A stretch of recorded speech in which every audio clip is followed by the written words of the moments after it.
With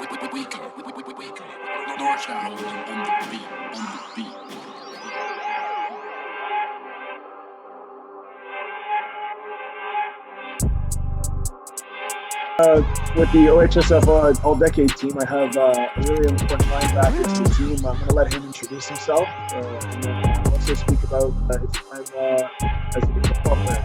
Take it away. Hey, what's up, everybody? My name is Tshiamala. I played at St. Pete's, St. Peter Knights. Go Knights, go!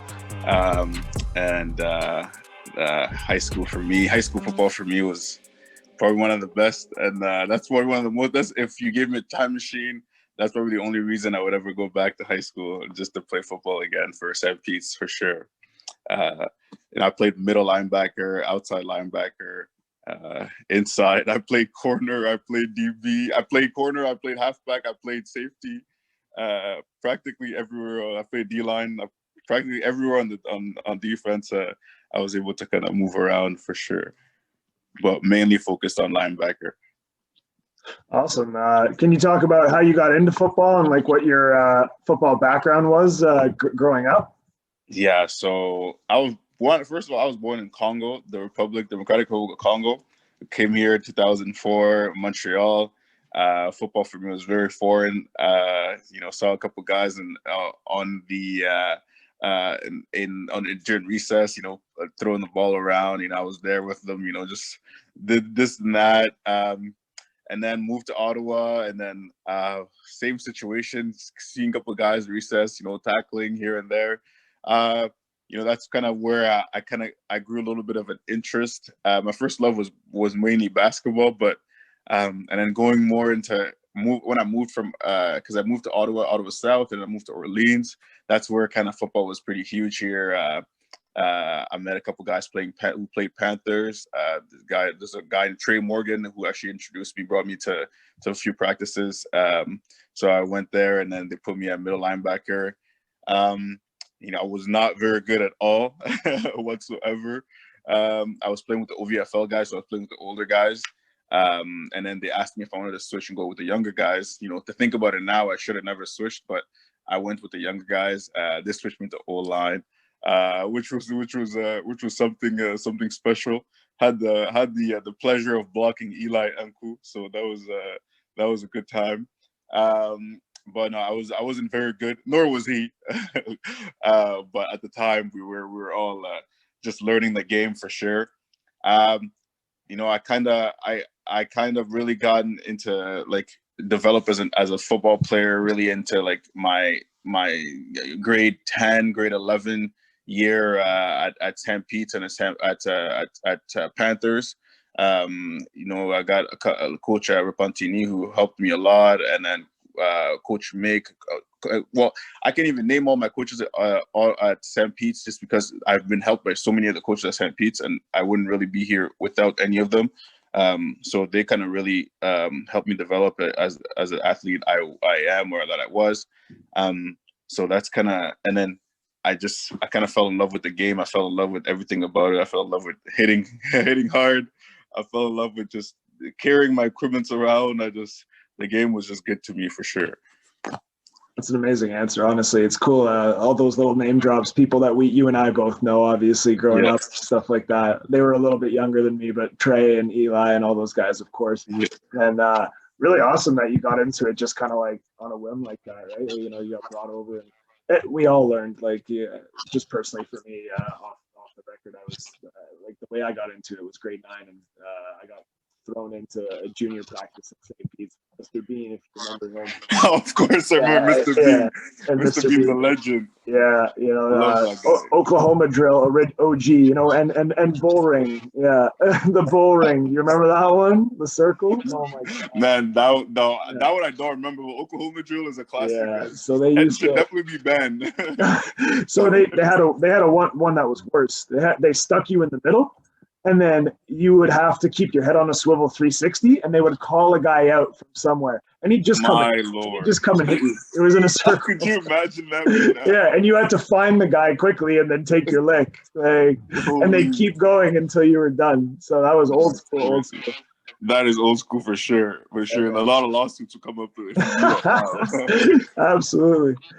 So yeah, moving on with that, like talk about your time in Ottawa high school football. What were some positives and some fun moments? Maybe a couple championships, some team bonding and stuff like that. Coaches, whatever you want. You can name drop. You can add championships. Whatever you want to talk about. For sure. So for football, basically at St. Pete's was kind of like we were and we still are, and I believe to this day we were triumphant, and we still are an empire, and we'll definitely our dynasty for a long time. And it was just we had some of the from a quick fact about me. I actually didn't make the grade 9 football team. That's I'm sure a lot of everybody can tell you why if you do your research.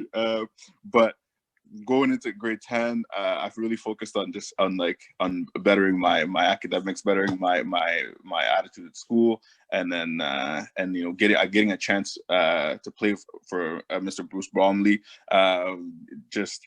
He gave me a chance to kind of play on the team. That year is the year we lost to St. Matt's. We lost to St. Matt's in the championship. We lost to St. Matt's in the championship game that year in grade 10. So that was 2010. We lost St. Matt's. They had a few ballers over there, Michael Black. They had Taryn. But we thought we were gonna, take the whole thing home.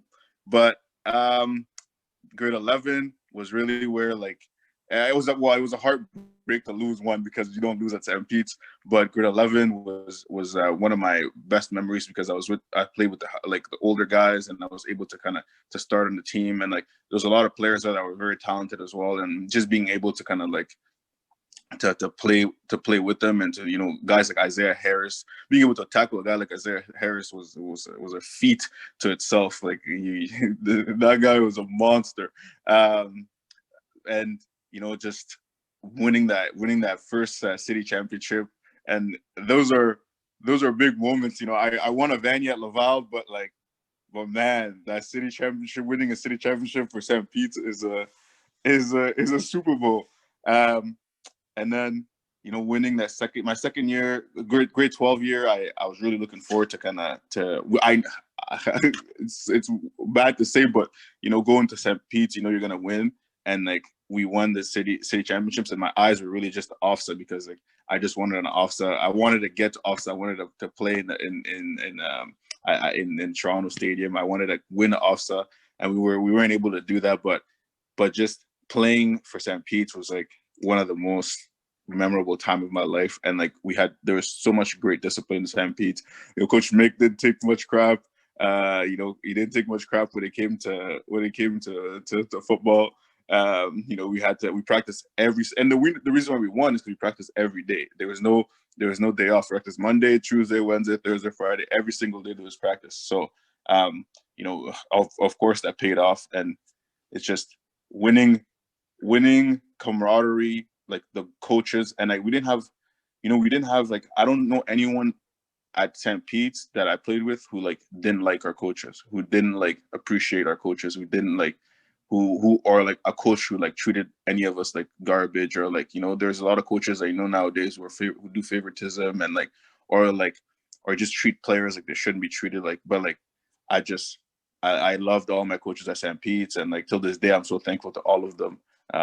So it's just St. Pete's football is the most memorable time of my entire life, for sure. Awesome. And what years were you playing again? What year did you graduate? And then what years were your championships and stuff? I graduated in 2012, so 8 years ago. and I played 2012. We played 2011, 2012. We won both those years back to back. And then they won again the year after, back to back again, as they should. Those were the glory years. Absolutely. And obviously your journey was fortunate enough to continue. And so let's talk about some of that as well. You were lucky to be a heavily recruited prospect. And can you talk to student athletes about how they can aspire to have similar pathways towards university and then eventually the pros? For sure. Honestly, I want to just give a big shout out to Coach Natari. who coached me at Duke's, Orleans Bengals. So unfortunately, I had to join the dark side, if you know the whole Bengal and Panthers situation there. But I played Dukes with him, and he really he told everybody on the team that like there was a possibility for all 50 whatever players that we had to play at the next level, whether it was like college in Canada or like university in Canada. You had the possibility, whether it was in the AUS, whether it was in the Q, whether it was he sold it to us that it was possible for all of us. He helped us through highlight tapes. He helped us, speak for me personally. He made my highlight tape for me. He helped me kind of create emails to send to coaches, and that's how I really was heavily recruited, because I started my recruiting for football was really started in grade 11, like early grade 12, at the end of grade 12. And that's when I really got a lot of offers. And that's just because I played with Coach Natari, and he did all those, gave me all those emails.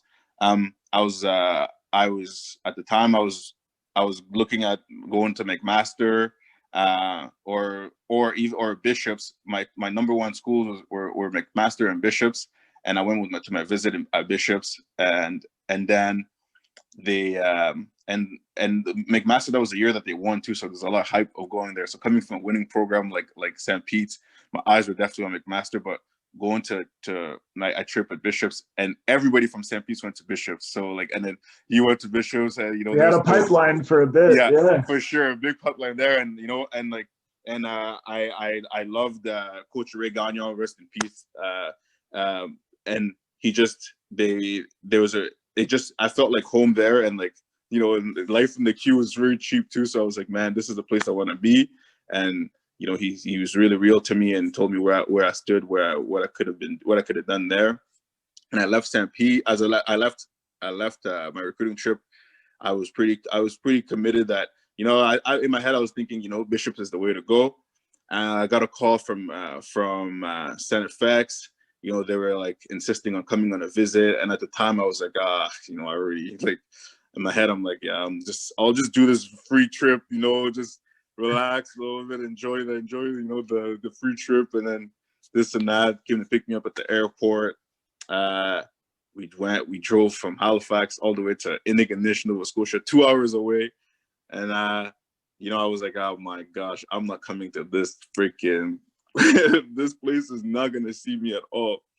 I get there, all the guys are relaxing, all the guys are cool, and the vibe there is really it was at Bishop, it was really intense, we really, and there was just you were able to kind of I don't know, I was able to be myself. Not that I wasn't able to be myself at Bishops, but it was just, there was just a different vibe to it. There was just a different a feel to it. And I saw the guys were focused on it was just a different mindset. And then as I left that visit, I got home, and my dad is an old school African guy, and I had a lot of other visits lined up, and my dad was like, Daniel, you can't keep leaving school, going to these trips. For him, school was number one. And every time I had a visit, I had to go away for school for 3 days. So he's like, you can't keep no school, none of that. You got to make a decision. African dude. So I'm like, all right, man, time to make a decision. I went and signed my letter of intent to Center FX, called them, let them know. And then the rest is history. Went to Center FX, had a pretty good rookie year, pretty decent rookie year. I had a pretty okay rookie year. The team itself, we definitely did not have anything good. And it was definitely a big change from a program like St. Pete's to just losing all the time at X, the first year, of course. Second year, I didn't play at X. I was getting in trouble, man. I was just, I wasn't mature enough to reach that level, to be at that level where I'm away from home. I have it's school is on me. My dad isn't gonna force me to do my homework. It's really I can sleep whatever I want, do whatever I want. I'm away from home. and I didn't play my second year. And I came back my third year, got my stuff together, got everything together, and then my fourth, I really just paid attention to film, man. I just started watching film like crazy. I started organizing my days, like school and football. I started just creating a better relationship with my coaches too, just to get more, to just steal and more content from them. And that's kind of what made me successful in getting a shot at getting invited to the E-Camp. I think for a guy from Center FX like me, it was really just about the plays that I made on the field, but a lot of that was because I just watched a lot of film and I knew my opponents really well. And that's kind of one advice I want to give to guys is if you want to reach the next level, one, make a highlight tape. Make a highlight tape, send it to all the coaches. It doesn't matter what school, it doesn't matter if the school is I sent it I sent it to Laval, and I sent it to Mount Allison University, and I sent it from the best to no disrespect to Mount A, to the worst. So and I got emails from whoever I got emails from. I contacted them. I said I needed a visit, and whoever gives you a visit and they're telling you that we're interested in what we see, the potential that you have. If they're not giving you a visit, it might not because they're not interested. It also it means because sometimes they don't have the budget for it. But you have to go where you are appreciated and where you feel loved, because you're gonna spend 4 or 5 years of your life there. So you always have to go where you are loved and where you're appreciated. And then after that, after 4 years at X, I kind of I went to E-Camp. I didn't get drafted, and that broke my heart. I was like, you know what, man, I need to do something here. I need to come back home, closer to home. I need to just stay close to home, do something big. I just can't go back to X. I needed a new chapter. And I contacted Laval, went to Laval for 2 years, and then won a championship there. Went back to Vanier's. Shout out to Coach Glenn. Coach Glenn, a real one. Coach Glenn holds it down. Nothing but good things to say about Coach Glenn. Mm-hmm. And then, the whole program. And then I got a shot at with the Red Blacks. They invited me in for as a PR guy. That was good. And the next year with the Red Blacks, they asked me to kind of lose a lot of weight. And, at the time, I was kind of in that transition, I had and my goal for football personally was never really let me do this for the rest of my life. It was more after university, let me do this for 3, 4 years, 3, 4, 5 years, max, and because my goal was never was never really, let me just be a football player. And my longtime girlfriend was pregnant with my son, and I was I had a good job lined up at Export Development Canada, EDC, and and I don't know, I wasn't able to lose all the weight, and we got there, and then they were just we need to get you to lose all this weight, and I realized my mind wasn't really about really focused on football anymore, because it was a different stage of my life that I was already reaching. So I put a pause on football from there, because I wanted to kind of focus on my family. And to guys, I just want to give an advice to is that there's, you have to know, set a limit for yourself, set goals for yourself, set goals. I want to play professional. If I set goals, if I want to play high school football, okay, do that. I want to play OVFL football, do that. I want to play university football, do that. And then I want to play pro, but in the pro, to set yourself goals attainable goals. I want to play 5 years, 3 years, 2 years, or I want to make a team, or I want to be on a team, and and sometimes and work hard at your goals. And if you don't make it, it's not because you're not good or you're not the best or you're not whatever. Sometimes it's just some people have other opportunities. Sometimes life happens. So don't get down, and always have a plan B. Never put all your eggs in one basket. And that's one thing that Coach Waterman taught me, never to give all your eggs in one basket. So, yeah. So just always have a plan B. I love that, man. That's awesome. You really covered pretty much everything on that. That was, I love that pathway. Kind of sad that you didn't end up at Bishops with me, but No. more And than, you guys had an amazing year. That 20 was it we did, 2013? yeah. But that's okay. You had your own journey, and that's beautiful, and Yeah, that shows, and that just yeah, goes to show as well. Like it opened so many doors for you, from St. FX to Laval to not getting drafted, and then at the end of the day, getting an opportunity with the Red Blacks for a bit. Even if yeah. it wasn't your final destination, it shows you that, you know, school and whatnot has set you up for the future, and that's important. Right? Exactly. Yeah. So that's super cool, man. I really appreciate that. One last little thing. Do you have like a favorite memory of a high school play? What's your favorite play that you ever did in high school? Holy, Yeah. my gosh, man. I can. Which memory can I think about? So okay. So there's too many, but like one of them is the championship game. We have this wristbone formation. I'm playing the fullback, and then Jake Walensky is a quarterback. And we run it a few times, and then I'm spilling the secrets here, but we run it a few times, and then boom, there's gonna be that one time where we play action pass. I leak out of the backfield, do a little out route, and I think it's like third and 5 or 3rd and 4 or something. Championship game, the stands is full, and then boom, Jake pulls it, throws it at me. No disrespect to Jake, but underthrows me.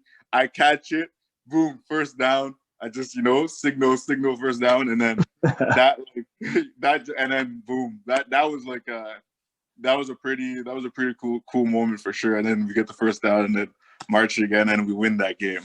Amazing. Against St. Mark's, and they had ballers. Who was playing on that St. Mark's team? They had